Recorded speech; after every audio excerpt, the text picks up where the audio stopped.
buite, so jy het gehoor, ons gaan vandag kyk na die tweede brief, wat gerig is aan die 7 gemeentes in Klein-Asië. Nou kom ons kyk waar dit is. Agter in die Bybel is daar dalk 'n kaart wat jy kan raadpleeg. Kyk op die agterste bladsye. Heel waarskynlik die laaste kaartjie is daar die kaart waarop daar staan die sendingreise van Paulus. En dan sal jy sien so in die middel van die kaart amper bietjie aan die regterkant die woorde Klein-Asië, dis die hele gebied, die provinsie daar. En as jy Klein-Asië raak sien en jy gaan so bietjie na links onder na die see se kant toe, dan sien jy Efese. Dit is redelik groot geskryf. Efese. Skyns onderkant Efese by die see is die hawe stad Milete.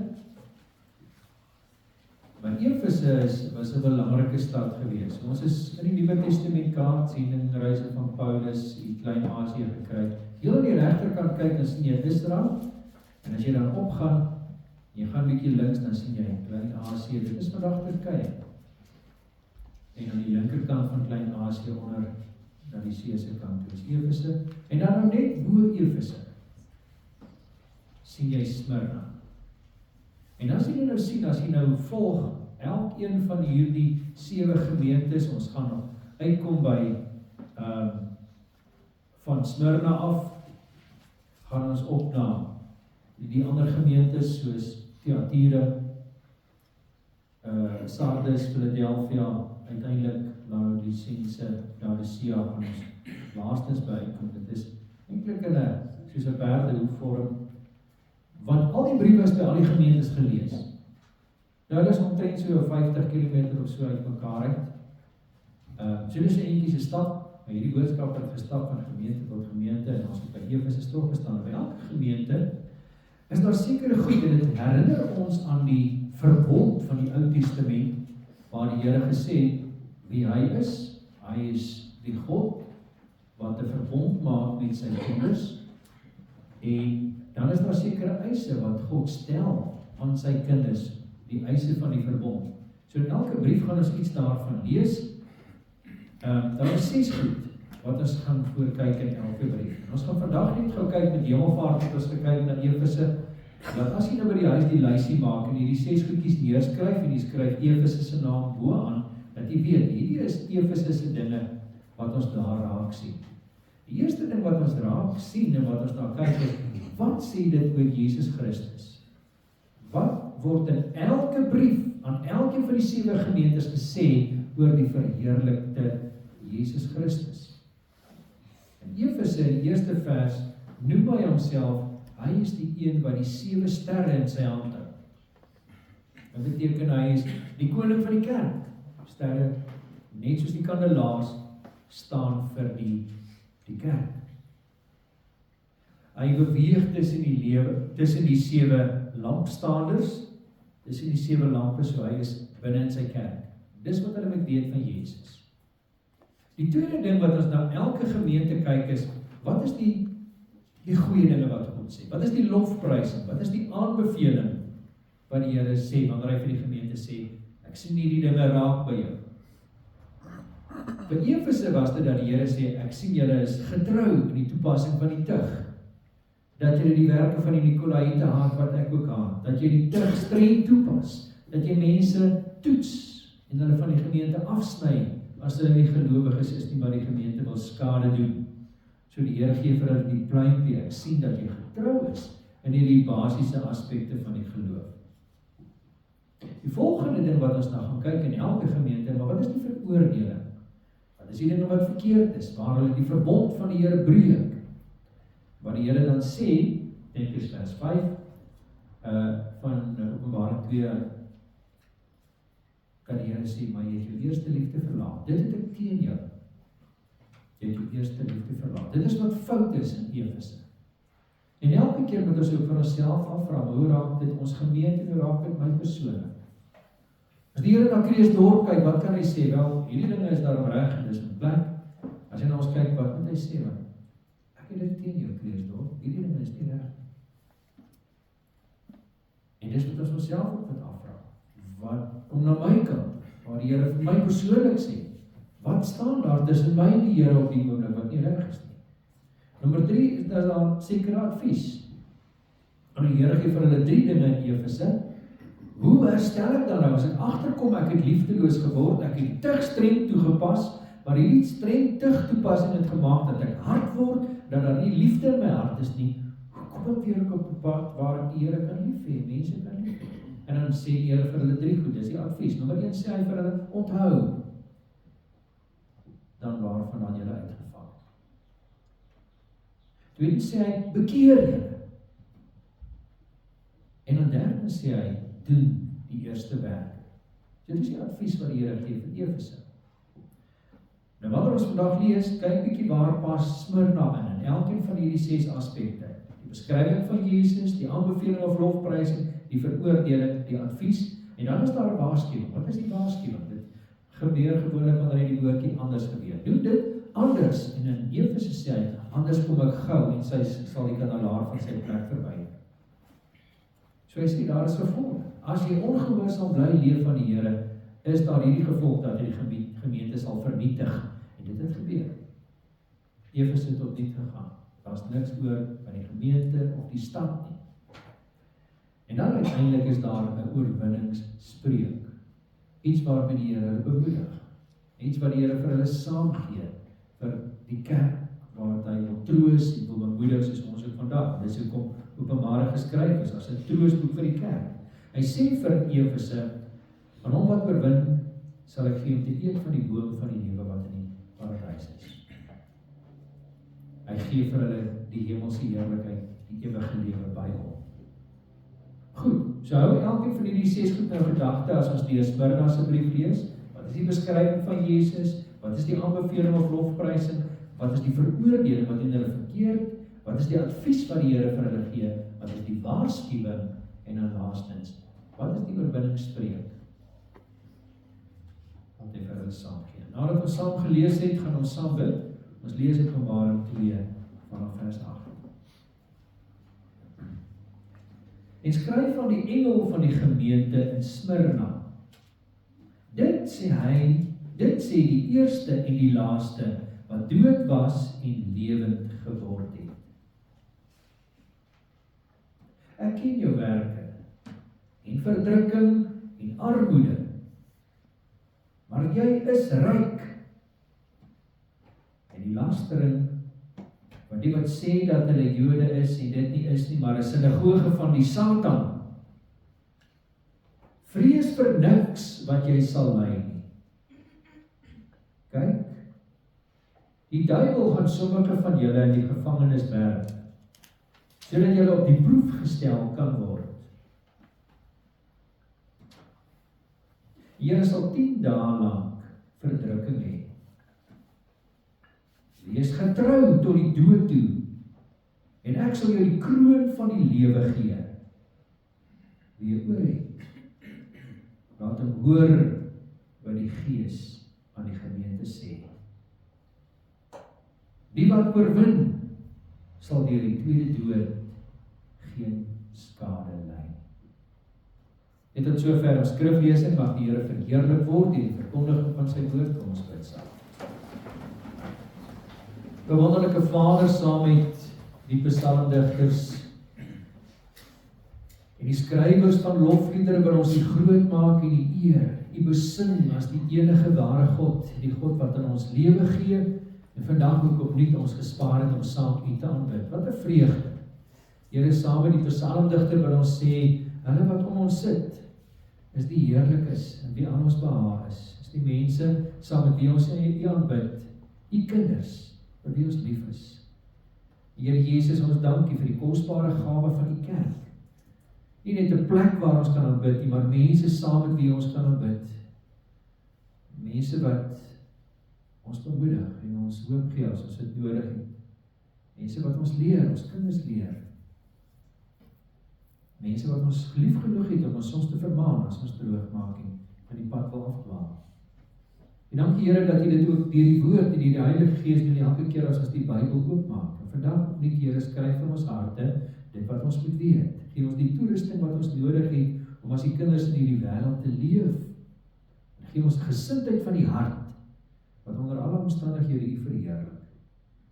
Here Jesus, ons dink in die besonder aan ons lidmate wat ons weet swaar kry en pyn het op die oomblik. Hulle wat kankerbehandeling kry, hulle wat deur operasies is in herstel, hulle wat groot verliese in hulle lewe probeer verwerk. En hulle wat sukkel met 'n gemoed waar hulle voel, alles is teen hulle en niks oor regloop nie. Here, wees genadig. Ek wil vandag ook vanuit die woord vir hulle toerus. Wees met ons kinders waar hulle toetse skryf en voorberei vir die eksamen, ontferm nie oor hulle. Wees met ons jong mense, ons jong werkendes, ons jong getroudes. Here, wil in die besonder hulle bewus maak van u kragtige werk in hulle lewe. Here, bewaar hulle van die bose en hulle eie bose besindhede, liste van die hart en hartstogte wat u nie verheerlik nie. Maar Here, plaas hulle op die ewige weg en reinig hulle deur die bloed en skenk hulle lewensvreugde, daardie vrede wat alle verstand te bowe gaan. Ons bid vir ons huwelike, Here. Ons vra dat u ook ons as getroudes help om ons liefde vir u uit te leef teenoor mekaar. Skenk ons geduld en verdraagsaamheid en 'n gesindheid wat kan vergewe en verskoning kan vra as ons dit nodig het om te doen. Here Jesus, ons bid in die besonder vir ons senior lidmate en ons bejaardes. Here, die wintertyd is soms 'n geweldige beproewing en ons vra dat u hou hulle in die hand. Here, skenk vreugde in die hart, dat hulle glimlag op die gesig nie uiterlik sal wees nie, maar genade van binne wat uitborrel. Here Jesus, ons bid vir die kerk hier, ons bid vir ons boerevolk. Here, 31 Desember het ons ook net met dank daarom gedink dat u met ons op pad loop. 31 Mei is vir ons 'n datum wat ons so dankbaar is dat u ons volk gelei het na die Vryheidsoorlog en daar vrede gemaak moes word en die genade geskenk het om weer op te bou van die verskroeide aarde af tot 'n volk wat opnuut met dankbaarheid u kan dien. 31 Mei 1910 toe die Unie tot stand gekom het, 31 Mei 1961 toe ons 'n republiek geword het en ons hele volk gejuig het oor ons onafhanklikheid. Ons dink terug met dankbaarheid, Here, en ons vra in die huidige situasie waarin ons is en waarin van ons mense onder geweldige spanning leef, in onveiligheid leef op plaas, onseker van werk, mense wat beproewing beleef en blaatant soms teenstand beleef, aanvalle beleef, verminking beleef, dood van geliefdes moet hanteer. Here, is ons gebed, hou ons in die hand, maak ons getrou om u van harte te dien, ten spyte van omstandighede om ons. Help ons om met 'n ewige perspektief vir u voluit te lewe. Maak ons getrou, Here, aan die woord en gehoorsaam aan dit wat u vir ons sê in die woord. Doen dit ook nou hier. Ons vra dit in Jesus naam. Amen.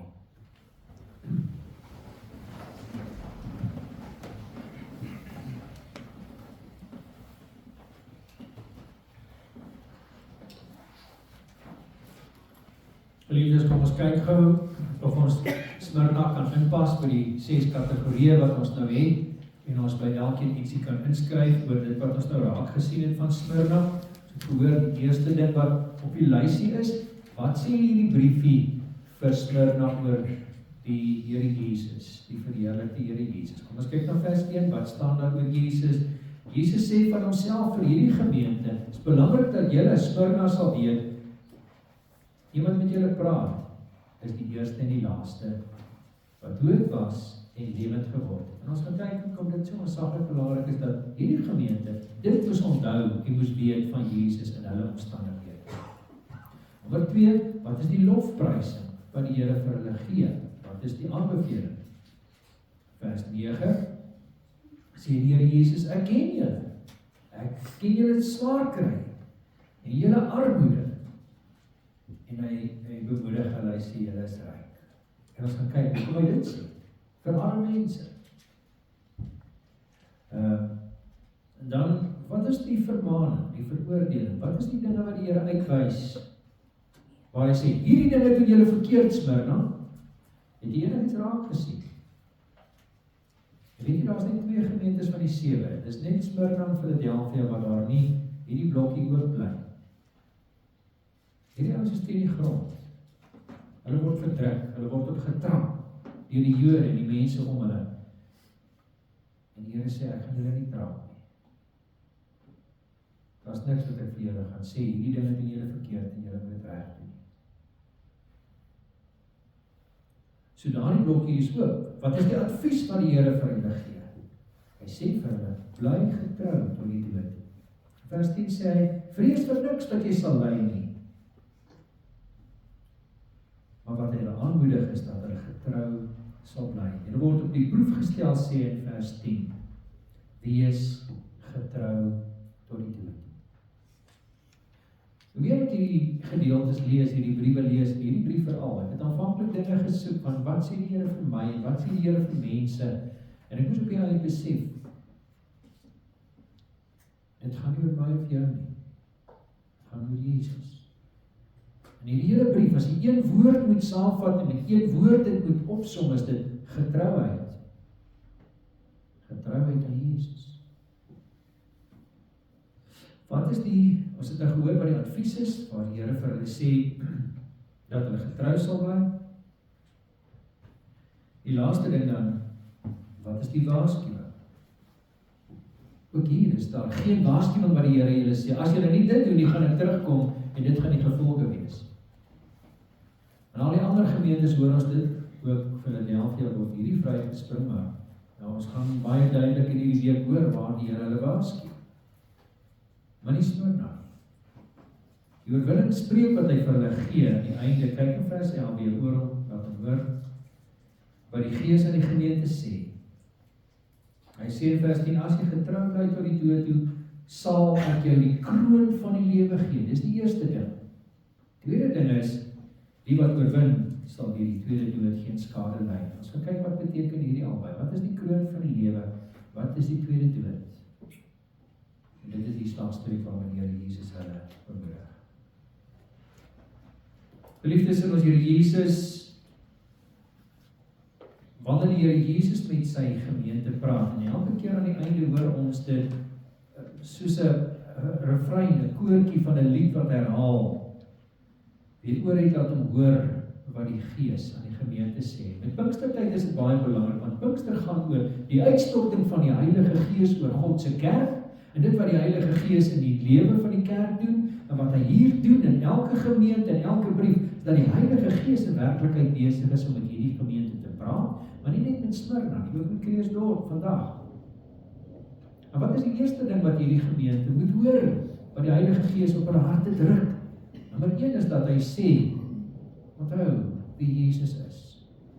Hy is die een wat dood was en wat lewe. Hy is die eerste en die laaste.